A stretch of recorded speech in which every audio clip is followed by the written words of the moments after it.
Welcome to DEMOCREPUBLIX, where we cover the real news that matter to we the people. A deeper dive into the Epstein-Dubin Wall Street connection. Zero Hedge reports that Jeffrey Epstein may be dead, but there are still many stones to turn over while investigators sift through his network of high-profile friends, some of whom may be guilty of sex crimes themselves. The wealthy pedophile, transhumanist, and financier circle of friends including Bill Clinton, Ehud Barak, Prince Andrew, and Victoria's Secret boss Les Wexner.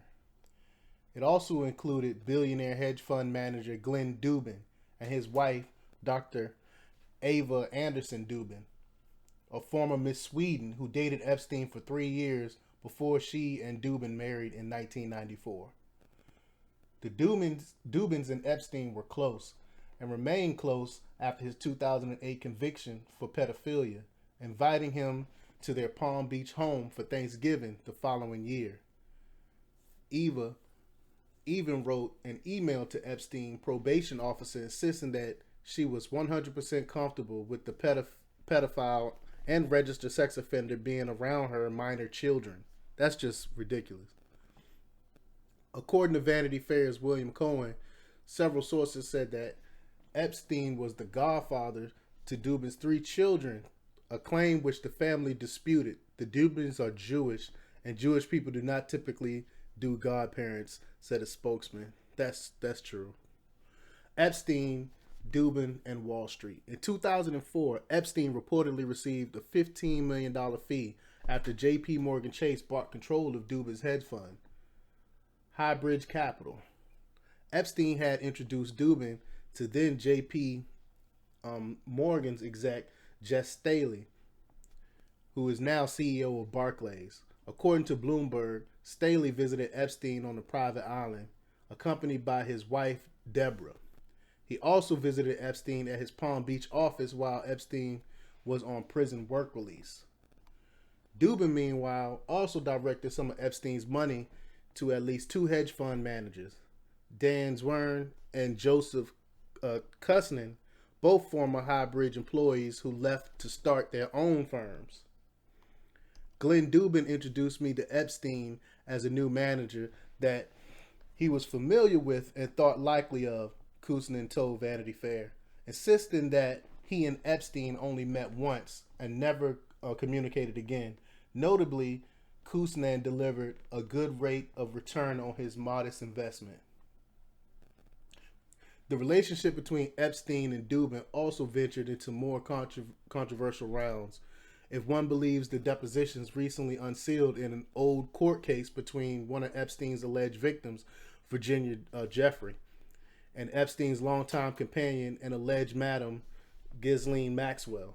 According to Jeffrey's May 26 deposition, Dubin was the first powerful person that Maxwell sent her to have sex with. After my training, she also said that she was instructed by Maxwell to have sex with, among others, Alan Dershowitz, the Harvard law professor, George Mitchell, the former U.S. Senator, Bill Richardson, the former New Mexico governor, and Jean-Luc Brunel, a French model scout. Quote, "My whole life revolved around just pleasing these men and keeping Ghislaine and Jeffrey happy."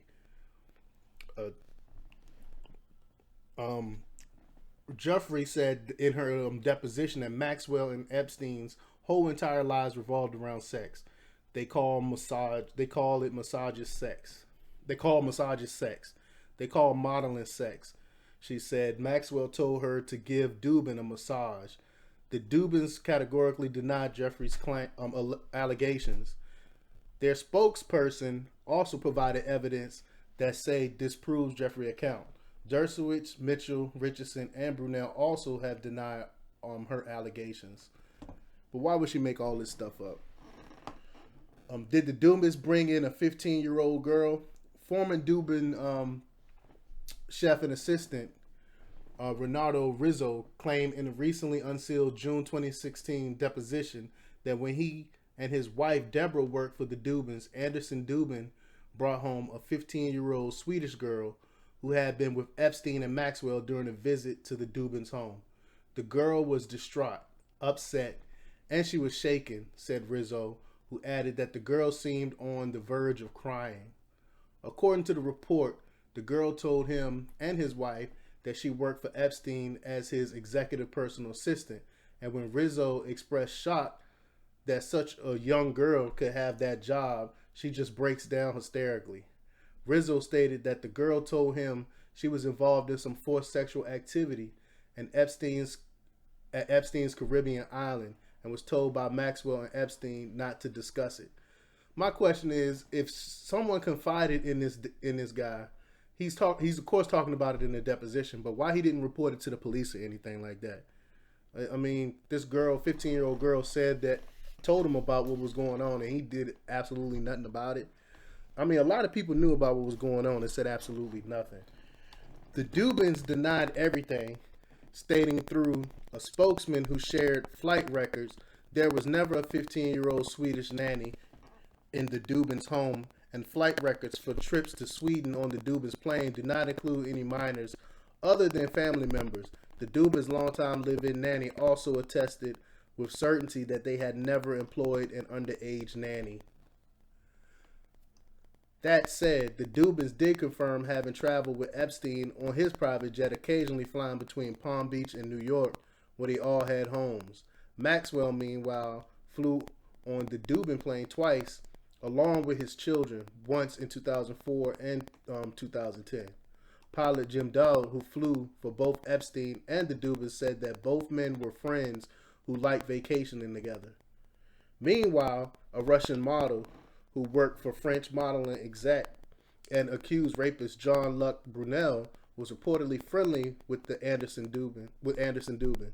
The model Lena Pozhidava, I can't even say the name, Pozhidaeva, so let's just call her P, recently made headlines for having received a $55,000 donation from Epstein for her New York-based nonprofit. Now let's go into the Dubins and Wexner. Last but not least, Vanity Fair's Cohen notes that the Dubins were close enough to Victoria's Secret boss and former Epstein pal Leslie Wexner, the billionaire founder and CEO of L Brands. Wexner, Epstein's only known financial client, allowed the Dubins and their children to use their 316-foot, $100 million yacht.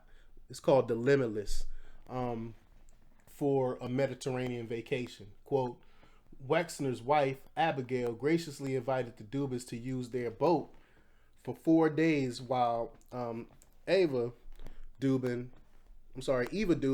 was recovering from breast cancer surgery.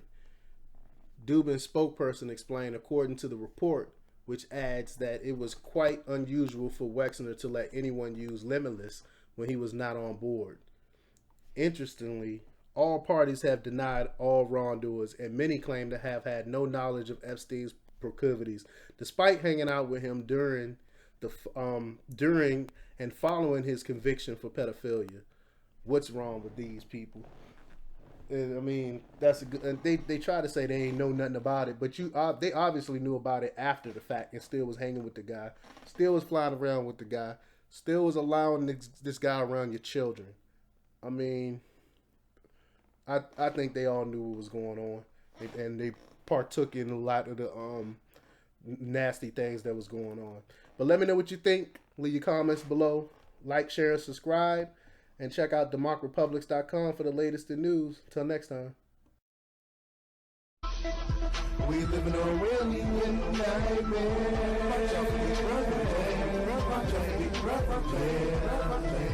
We live in a real nightmare.